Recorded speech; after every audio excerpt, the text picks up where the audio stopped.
Tara, pasok. Left side tayo, umpisa. Diyan nakikita natin yung sabitan ng coverall natin, ng uniforme natin. Sa gilid may heater tayo dyan, step down na transformer tsaka baso.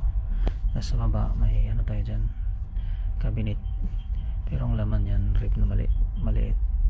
Laman ng rip natin ay soft drinks lang at tubig kasi tagirap tayo. Tapos may mesa din tayo dito na maliit, nandyan yung mga ginagamit natin araw-araw. Tapos sopa na lang yung bola natin at yung mga sapatos na pang dula natin.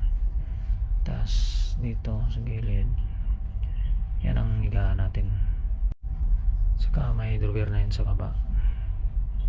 Sa taas makikita natin, daradala ko yan lagi. Thank you Lord, Mama Mary.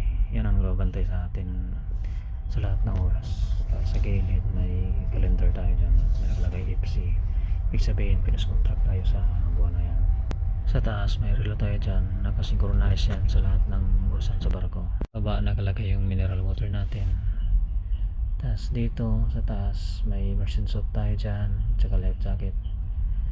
Dito yan ang life jacket natin. Tapos nasa loob yung immersion suit.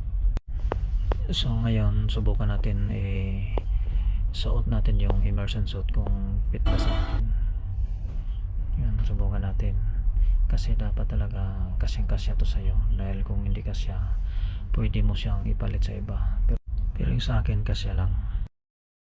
Balik na natin. Tapos sa baba niyan may cabinet tayo dyan nakalagay yung mga damit natin, mga gamit natin. Tapos sa gilid may telephone tayo dyan, tsaka nandyan din yung laptop natin. Tapos may bintana tayo dyan sa likod, pwede ka dyan lumabas, buksan mo lang yan dyan. May bluetooth speaker din tayo at saka bluetooth na headset. Ilaw din tayo dyan. Tapos may drawer tayo sa baba. Makikita natin kung gaano nakalamig yung room natin.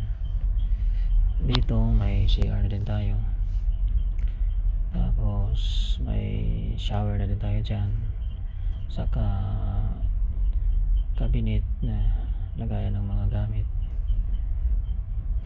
Ito talaga yung mahalaga nito, yung meron ka nito.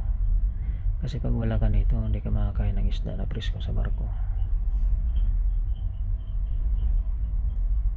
Tapos pindutin mo lang yan, automatic na yan mag-open. Diyan nakalagay yung mga labahan natin.